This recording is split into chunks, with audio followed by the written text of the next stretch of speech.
What is going on, guys? Darkstar back here with another video for you all today. And if you're watching this, that means the Spellbreak NDA has finally been lifted.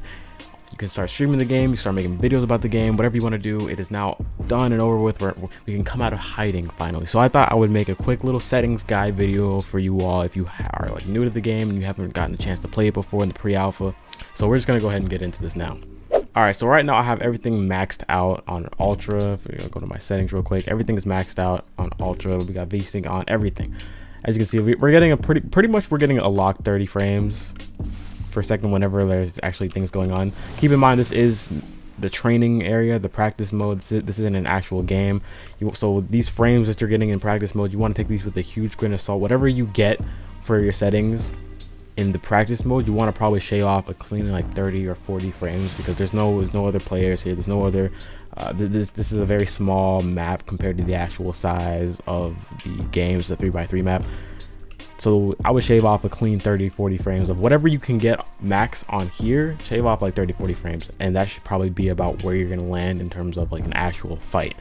Right, so we're gonna go through these settings real quick. I want to show you guys the best settings for if you have a lower end PC. My CPU is pretty fucking bad, so I definitely needed to tweak the settings to make sure that I could get the max frames I could possibly get.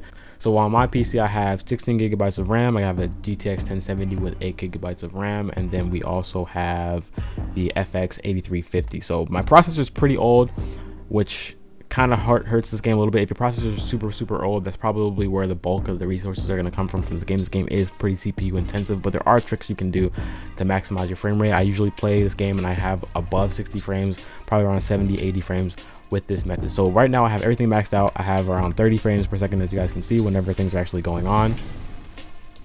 And then if you want to go over to the settings, first thing I wanted to say, there's three main things about the settings that you want to change that'll change the way that the game visually looks drastically, as well as the performance. So the first thing that I like to start out with is the view distance. Obviously this is a battle royale game. You want to make sure you can see as much as you possibly can. If you're playing squads or playing duos, you want to be able to call out people whenever you see them. So I tend to keep this on ultra. I guess you can drop it to far if you feel like you need to drop it. This does affect the frame rate quite a bit, but I tend to me personally, I like to keep this on ultra, because if you're playing a battle royale game, even if it does give you that extra 5-10 frames, just having it between ultra and far, it's always better to be able to see as much as you possibly can. So I personally keep this on ultra. I think you should probably keep it on there as well. Down to shadows in this particular game, I think shadows are pretty not, well, this specific setting doesn't have too much of a hit on visual fidelity. As far as the shadows go, the only difference that I can tell is just basically the shadows look a little bit darker. I usually keep this on medium. It's a little bit less defined. It's a little bit of a faded kind of shadow, but it's still the trade-off is not worth it, in my opinion. Like, shadows don't really seem to make too much of a difference whenever you lower the settings, so I keep that on medium. If you have it all the way on off, it looks really awkward. That'll probably boost your FPS even more, but I think the game looks really awkward if you have it off. So this is probably going to be best for medium. I don't notice too big of a difference in frame rate, but it's always just to be on the safe side. I keep that on medium.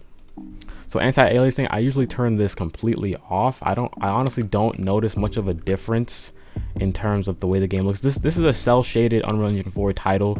Having the anti-aliasing up really doesn't make too much of a difference as far as I personally can see. I got to make sure I say that personally, I don't see too much of a huge difference at all when having it on ultra or having it off completely. So I usually just turn this off. If I can't tell a difference between, you know, max settings and then damn near low, I usually just turn it off, because if it means freeing up resources on my computer, I'm going to definitely do that. So I usually keep this on off. Next we have textures. I usually keep this on low. Again, this is another feature in the game that I don't notice too much of when it comes to visual fidelity. The only time you'll really notice anything is if you're really super close. You might notice it gets a little bit sharper, but outside of that, it's really not too big of a deal. I usually keep this on low because, again, I can't see much of a difference in terms of the way the environments look, like the structures or the grass or anything like that. So I usually keep that on low on my PC. So for effects, this is one of those things that are going to drastically change the way the game looks and runs as well. I usually tend to keep this on low or medium. Usually on medium if I want to, if I'm not streaming. If I'm streaming, I'll probably drop it down to low because again, it doesn't make too big of a difference for me. This is the thing that changes the most about that effect is the grass, and this game is going to be mostly the whole environment of the entire map. This, like I said, this is just a little tiny little island, but this is this is a good representation of what the actual map size is going to look like. It's mostly going to be outdoors. You're going to see a lot of foliage. Grass is going to take up majority of the space of the map. So having something like this on low or medium is definitely going to change the way it looks. So basically it just takes away some of the grass on the floor. So in terms of the way it looks, yeah, it doesn't look as lush, it doesn't look as full. But since this game is mostly outdoors and mostly grass, this affects the performance quite a bit. So you definitely want to turn this down to medium or just turn it low if you can. Like I said, I'll usually have this on medium or low depending on if I'm streaming or not. So for now, we'll keep it on medium. Post-processing is probably one of the biggest things, right? So we're gonna turn, well, right now I'm still getting 30 frames because I have VSync turned on. Turn that off. So when you have VSync on, I'm getting about a locked 30 frames. I don't know why it's not 60, but whatever. Turning that off automatically jumps me up to around 90 frames, 80, 90 frames. So if you have VSync turned on, obviously turn that off as soon as possible. There's no reason to have VSync on in PC games. Post-processing is one of the biggest things for sure. I feel like definitely does not need to even exist. I don't like the way this game looks personally. When I have post-processing on max, on ultra, it looks quite strange to me. If there was an option to turn it off completely, I would, but for now we're just gonna drop it onto low, and you can see I easily can get over 100 frames on practice mode. So again, like I said, you want to definitely be chopping off 30 to 40 frames of whatever you're getting in practice mode in here. The last thing I want to talk about is the 3D resolution scale. This is a big thing. This can drastically change the way the game looks as well as your resolution for it. As long as it's above 1280 by 720, you should be good in terms of the way the game looks, and you'll see a noticeable jump in terms of frame rate as well. But I tend to keep this around, if I can't have it maxed out, so if I'm not streaming, I'll have it maxed out. But if I am streaming, I'll usually drop it to around a 900p. So I'll have it 1600 by 900-ish to get where I want it to be. The closest I can get is 1613 by 907. That's usually the sweet spot for me from when I'm streaming. Like I said, again, this is the practice area. If this is where you're trying to test your settings out, make sure you shave off at least 30 to 40 frames because you're not going to be getting that max. You're not going to be getting these max frames when there's a bunch of firefights going on, there's a bunch of people firing shit, and there's all this fire and magic going around.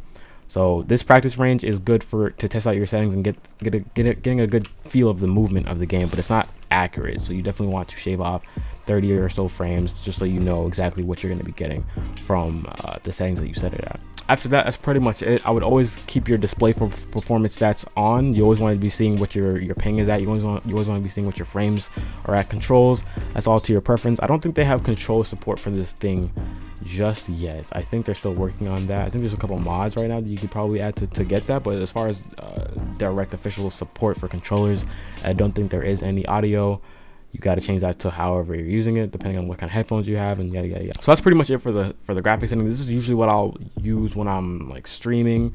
If I want to have it a little bit higher, I'll probably put up the effects a little bit more, or maybe the textures a little bit more, and then the 3D resolution scale, I'll usually max that out. But again, that does depend on your PC, depends on your build. Again, this is a very beautiful game. It's very cartoony, it's cell shaded, it doesn't take too much to run. Again, I'm running this on a GTX 1070 and it looks pretty good. I get pretty decent frames on this game.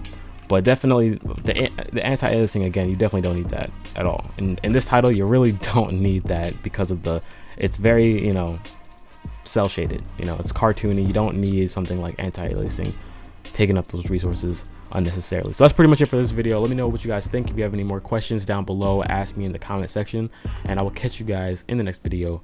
Peace out.